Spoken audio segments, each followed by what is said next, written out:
ஆக்சுவலா இந்த வீடியோ எல்லாரும் நீங்க பாருங்க. ஆக்சுவலா வந்து நாங்க திருச்செந்தூர்ல இருந்து காலைல 7:30 கிளம்புறோம். இது எங்க பிளான். மதுரை மாநாடுக்கு நாங்க போனோம். 7 மணிக்கு இந்த இடத்துக்கு சில வேன் வந்துருச்சு.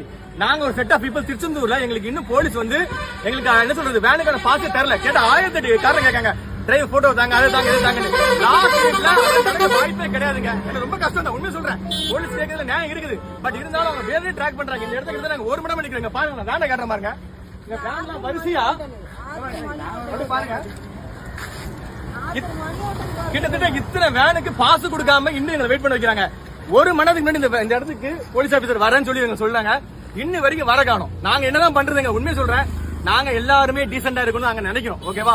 எங்கயாவது இவங்க என்ன பண்றாங்கன்னா எங்க மேல ஒரு தப்பு காட்டி நாங்க ஏதோ பண்றோம் அதனால பாஸ் தர மாட்டோங்கிற மாதிரி ஒரு சோசியல் மீடியாவில் ஒரு நெகட்டிவான இது பண்றாங்க. இவ்வளவு பண்ணி நாங்க பொறுமையா தான் இருக்கும். ஓகேவா? இப்போ 7 மணி 11 மணி ஆச்சு. வெயில் உச்சி வெயில நிக்கிறோம். இதுக்கு மேலே நாங்க என்னங்க பண்ணணும்? நான் தெரியாம கேட்கறேன், என்ன பண்ணணும்னு சொல்லுங்க. ரோட்ல உட்காரணுமா? ஏங்க இதே ஆளுங்கட்சிக்கு இது மாதிரி பண்ணுவீங்களா? நீங்க சொல்லுங்களேன். இது சத்தியமா இதெல்லாம் ஒரு தவறு. ஒரு புது மாற்றத்துக்காக ஒரு என்ன சொல்ற தமிழக வெற்றி கழக தலைவர் விஜய் அவர்கள் வராரு.